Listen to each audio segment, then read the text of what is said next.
सिद्ध करना है कि रूट 3 एक अपरिमेय संख्या है। रूट 3 एक अपरिमेय संख्या सिद्ध करना है तो इसके विपरीत हम मान लेते हैं कि रूट 3 एक परिमेय संख्या है।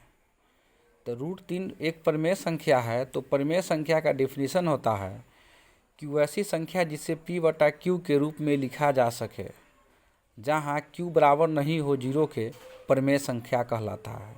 अर्थात परिमेय मतलब अंश जीरो हो सकता है लेकिन परिमेय संख्या का हर जीरो नहीं हो सकता है। और कोई भी परिमेय संख्या सरलतम रूप में यानी मानक रूप में अर्थात स्टैंडर्ड फॉर्म में तभी होगा जब अंश और हर दोनों का मौसा एक होगा, मतलब HCF एक होगा।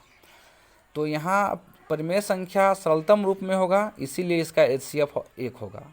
और हम सिद्ध करेंगे यदि इसका P और Q का HCF एक ही आता है तो यह परिमेय संख्या होगा।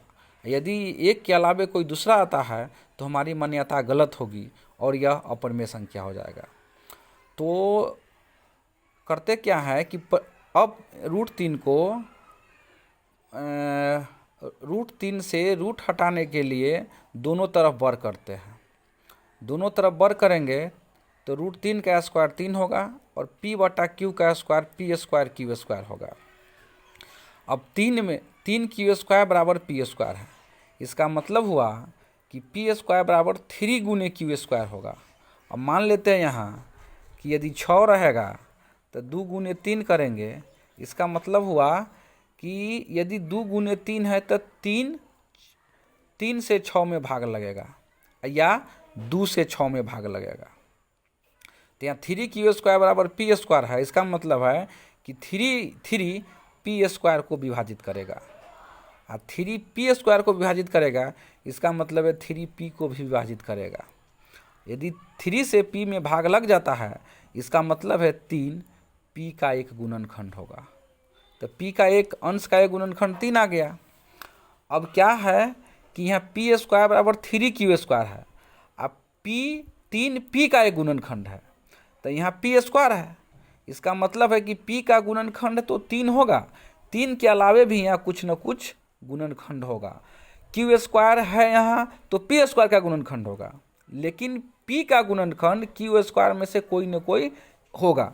इसीलिए हम यहाँ मान लिए हैं कि माना कि p बराबर 3m, मतलब p का एक गुणनखंड 3 है यह है, लेकिन यहाँ की m होगा। यहाँ p² का 3 q² है और यहाँ p का 3 है लेकिन एक m भी मान लिए, माना कि p बराबर 3m। अब समीकरण 1 में p का मान रखते हैं यहाँ पे, मतलब p का मान समीकरण 1 में रखते हैं। तो यहाँ 3 q² तो 3 q², अब p का मान 3m है, इसीलिए इस p के जगह पर 3m लिखे। तो 3 q² बराबर 9m² हो गया। अब 3 से 3 कटेगा तो 3 तिहाई 9, मतलब q² बराबर 3m² होगा। अब चूँकि 3 q² बराबर 3m² है, इसका मतलब यह हुआ कि 3 q² को विभाजित करेगा, इसलिए 3 q को भी विभाजित करेगा, अर्थात 3 q का एक गुणनखंड होगा। अब 3 q का भी गुणनखंड है और 3 p का भी गुणनखंड है। इसका मतलब p का गुणनखंड तीनों है और q का गुणनखंड भी 3 है, तो 3 उभयनिष्ठ हो जाएगा। इसका मतलब हुआ कि अंश और हर का HCF 3 हुआ। और हम माने क्या है, HCF p और q का HCF 1 माने हैं। यहाँ हमको आया p और q का HCF 3, तो चूंकि HCF और PQ बराबर 1 है, हमको आ गया HCF और PQ बराबर 3, अतः हमारी मान्यता गलत हुई। इसलिए रूट 3 एक परिमेय संख्या न होकर अपरिमेय संख्या है, यह प्रूव्ड हो गया। इसी प्रकार से यदि रूट 2, रूट 5, रूट 7 को सिद्ध करना होगा, अगर मान लेते हैं यहाँ कि रूट 2 को सिद्ध करना होगा कि यह एक अपरिमेय संख्या है, तो माना कि यहाँ मान लेंगे कि रूट 2 एक अपरिमेय संख्या है और रूट 3 के जगह पर 2 हो जाएगा, यहाँ भी 2 हो जाएगा, यहाँ भी 2 हो जाएगा।